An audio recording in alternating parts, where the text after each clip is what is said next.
আপুনি ইমান গ্ৰেজুৱেট হোৱাৰ পিছত যদি if U are not employable তেতিয়া ৱেলফেয়াৰ নেশ্যন বুলি কাটাগোটা মানে 7 গ্ৰেডত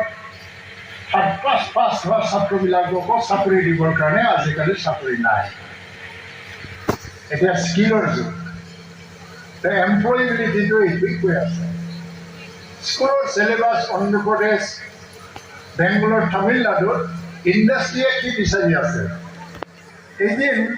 চিকিউৰিটি গাৰ্ড হ'বৰ কাৰণে কি কোৱালিটি লাগে সেই ইণ্ডাষ্ট্ৰীবিলাকে যেনেকৈ বিচাৰে তেনেকৈ শিক্ষা দীক্ষা দিয়া হৈ আছে অকল এটা ৱেলফেয়াৰৰ চিন্তাটো লৈ পেলাই সুস্থ সমাজ গঢ়াৰ চিন্তাটো লৈ পেলাই ধৰ্ম সমাজ নীতি আদৰ্শৰ কথাটো চিন্তাটো লৈ পেলাই এই এমপ্লয়েবিলিটি বোলা বস্তু যদি আমি মনত নলওঁ ট্ৰেডিশ্যনেল শিক্ষাই দি থাকোঁ তেতিয়া আমাৰ ল'ৰা ছোৱালীবিলাক শিক্ষিতটো হ'বই কিন্তু চাকৰি নাপায় লাহে লাহে পিয়ন নামৰ চাকৰি নোহোৱা হৈ যাব অৰ্ডাৰলি নামৰ চাকৰি নোহোৱা হৈ যাব আজি ডিষ্ট্ৰিক্ট ছেক্ৰেটাৰিয়েটত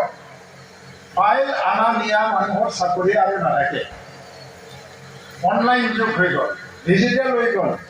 এজন মন্ত্ৰীয়ে লেপটপ এটা লওক গাড়ীত বহক আপোনাৰ গাড়ী এটা অফিচ দংগল এটা লগত শুইছে সময়ে আপুনি খুলি চাওক কিবা ফাইল বা পেণ্ডিং আছে নেকি গাড়ীতে চাওক গাড়ীতে এপ্ৰুভেল দিয়ক ৰিজেক্ট কৰক অফিচ আপুনি গাড়ীৰ পৰাই কৰিব লাগে তাত পিয়ন আৰু অৰ্ডাৰলিবিলাকৰ কাম নোহোৱা হৈ গৈছে